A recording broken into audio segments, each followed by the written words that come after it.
თუ დააკვირდები საქართველოს ხელისუფლებამ ეკონომიკური ურთიერთობები დაამყარა და ინვესტიციები შემოვიდა იმ ქვეყნებიდან, რომლებიც არ განეკუთვნებიან ასე ვთქვათ ცივილურ სამყაროს და მათთან შავი ფულის წარმოება შეიძლება. ხო. რუსეთმა შეისყიდა ძირითადი ასე ვთქვათ ენერგო რესურსები საქართველოში ბაზები აკონტროლეს ფაქტობრივად ყველა ძირითად სტრატეგიულ ენერგოსისტემას წყალსაც კი უწმიდესი რამდენი ხანი თხოვდა ამ ხელისუფლებას რომ წყალი ისეთი ჩვენთვის რელიგიური მნიშვნელობისაც არის და არ შეიძლება წყალი მივცეთ რომელიმე ქვეყანას და ის აუცილებლად სახელმწიფო ხალხი უნდა აკონტროლებს და ქვეყანა რომელსაც ღმერთის მიერ ნაბოძები უხი წყალი აქვს და ჯამთელი და სასარგებლო ამას ჩვენ ვანიავებთ პირდაპირ ვთქვათ. აი შენ თავიდან ახსენე სიტყვა სახელმწიფოებრივი მიზანმიმართულად განკარგავთ იმ მიმართულებით რა მიმართულებითაც ისინი თვლიან საჭიროა მოგა ზღვარი სახელმწიფოებრივ აზროვნებასა და ვიწრო პოლიტიკურ ინტერესებს შორის ამ ხელისუფლებაში ფაქტობრივად არ არის. და ამის გამო არის რომ ჩვენ მიზან მიმართულად მივდივართ შიხში. ეს ფიქრობ ამ ხელისუფლებაში პოლიტიკური ინტერესები საერთოდ არ არის, ამ ხელისუფლებაში არის მხოლოდ და მხოლოდ კრიმინალური ინტერესები. მხოლოდ არანაირი პოლიტიკური ინტერესები ამ ხელისუფლებას არ არის. შეიძლება კონდეს, იმიტომ რომ ეს არ არის პოლიტიკა, რასაც ესენია ხორცილი. ეს არის კრიმინალი, წმინდა წყლის კლასიკური კრიმინალი რა. სხვადასხვა სულ მახსენდება ხოლმე ბატონ დავით არჩიაშვილს უყვარს ამ ტერმინის ხმარება რომ დაველოდოთ გამოძიებას. იქნება გამოძიება. ნორმალური დემოკრატიული სახელმწიფოსთვის მისაღებია დავით გამოძიება იქნება, მიშა, გივი, გამოძიება იქნება. დაველოდოთ გამოძიებას, მაგრამ თვალში ნაცარს გვაყრიან რომ რა გამოძიების შედეგები უკვე წინასწარ არის. ესე იგი თქვენ ფიქრობთ რომ ეს გზა ისევ დაუბრუნდეთ მინდა აი თურქეთთან დაკავშირებით. თურქეთი ამას როგორ მიიღებს? გზას, ესე იგი გასვლაზე პირდაპირ მის საზღვართან გაივლის. კი, პირდაპირ გაივლის და საქმეც იმაშია რომ თურქეთთან შეთანხმების გარეშე ამას ვერ გააკეთებენ. აი ამაშია საქმე და დაგავლის ეს თურქეთს მეცარგებელს მოუტანს.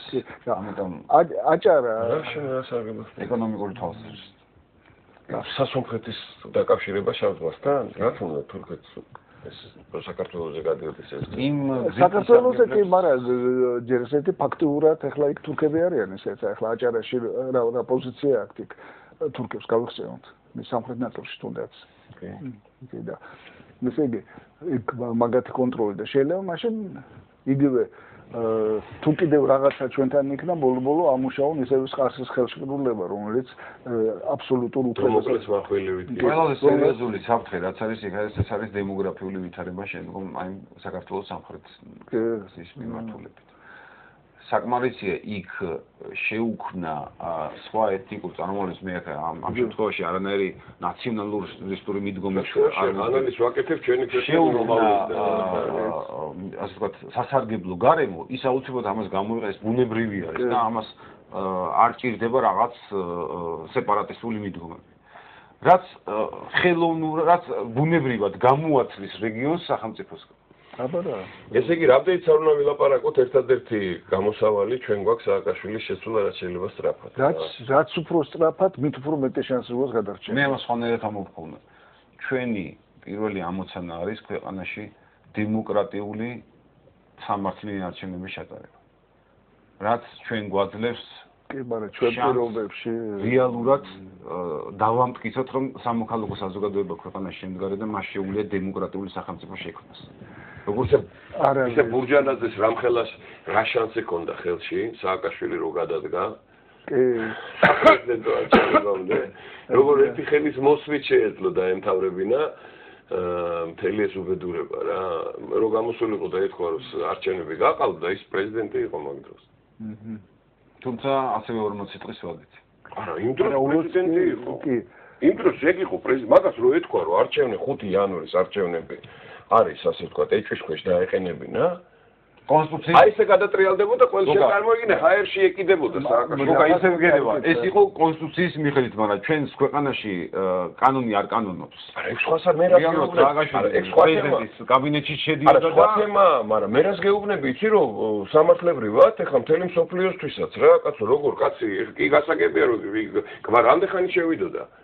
მეორე არჩევნები რო დანიშნული იყო, რომ დაეწყო, რომ აბაი გავარკვიოთ, ამოვიღოთ, შევხედოთ, რამე ეს რო გაწელილი იყო, წარმოიდგინე იმ კაბინეტში რამდენი ხანი ვერ იჯდებოდა. არა, მე წავიკითხე ინტერვიუ, დიდი ინტერვიუ საქართველოსთან მსოფლიო, ხო, აი მე გაზეთი ახალი გაზეთი რო გამოდის, ყოველკვირეული და იქ არის მაგ თემაზე სხვათა შორის და ნუ როგორ ზუსტად მეორე დღეს ამერიკელებთან გარწერია ვისთან მქონდა შეხვედრა და როგორ დაუმტკიცეს, რომ კატეგორიულად ეს არ გაეკეთებინა. პირდაპირ აი მაგ თემა არის გარჩეული. ამერიკელებმა? კი. და რატომ დავთანხმდიო და როგორ მოხდა საერთოდ ეს ძალიან საინტერესო ინტერვიუ არის ბატონო გავხდება არა ძალიან საინტერესოა რა როგორი რამე როგორ უბრალოდ და ხანდახან მარტივად კი მაგრამ მე დღეს არ მიმაშნია რომ ჩვენი საზოგადოება მაინც არის მზად აი ესეთი დემოკრატიული იმისთვის იგივე დღეს Freedom House-ის დღეს კი არა ერთ გურში რომ გამოცხადდა Freedom House-ის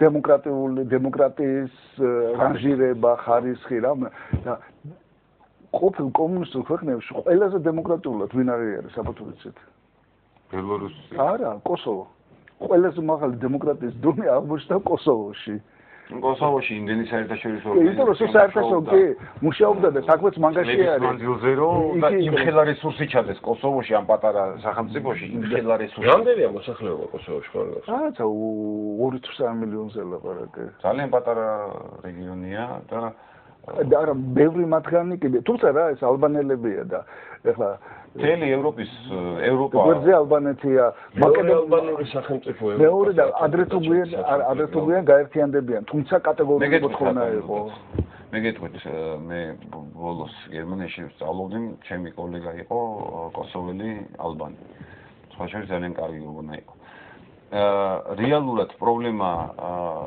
შეიქმნა ალბანელები ენვერ ხოჯამ დაღუპათ რომ ეგეთი ევროპაში ცხოვრობდნენ დისკომფორტი შეიქმნა ევროპას იმიტომ რომ მილიონი სტოლული კოსოვოდან გაფანტული იყო მთელს ევროპაში და შეერთებულ შტატებში ეს სტოლთა ამხელა რაოდენობა მთლიანად დააწვა ევროპას და იქ ისიც არის სტოლულების უზრუნველყოფის კონკრეტული ტარიფები და ეს საკმაოდ ძვირი უჯდებოდა ევროპას ერჩივნა ეღიარებინა კოსოვო და ამ ტოლულების დაბრუნება უზრუნველყოფა მოეხდინა, რითაც მოიხსნიდა იმ ასე ვთქვათ, მაგრამ მარტო გერმანიაში 5 მილიონი თურქი. მე ადრე მithვა აფხაზები ევროპაში რომ გაგვეგზავნა, აფხაზეთის პრობლემას მოვაგვარებდით.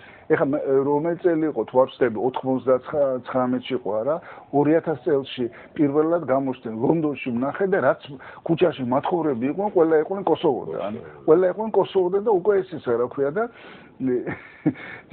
ჩემი ბავშვები ლონდონიდან ჩაუმფრინდნენ მივდივარ და ხა ჩვენთან ამ ქუჩებში ხო ბოშები დგარან და ესე λέγონა თქვენთანაც მოვიდნენ კოსოვოელებიო ჩვენი ციგნები ეგონათ კოსოვოდან დევნილები შემოდგომა იქნება ცხელი ეს ყველაფერი დაკავშირებული პირველ რიგში მე მეორე თვინდა ახსენე ბაიდენის ჩამოსვლა არის ძალიან მნიშვნელოვანი ერთი უშუალოდ კონფლიქტებთან მიმართებაში ანუ რეალურად ბაიდენი ალბათ ჩვენს ხელისუფლებაში აყენებს საქმის კურსში რეალურად რა მოლაპარაკებები იყო და რა პერსპექტივებია, იმიტომ რომ იცით საბჭო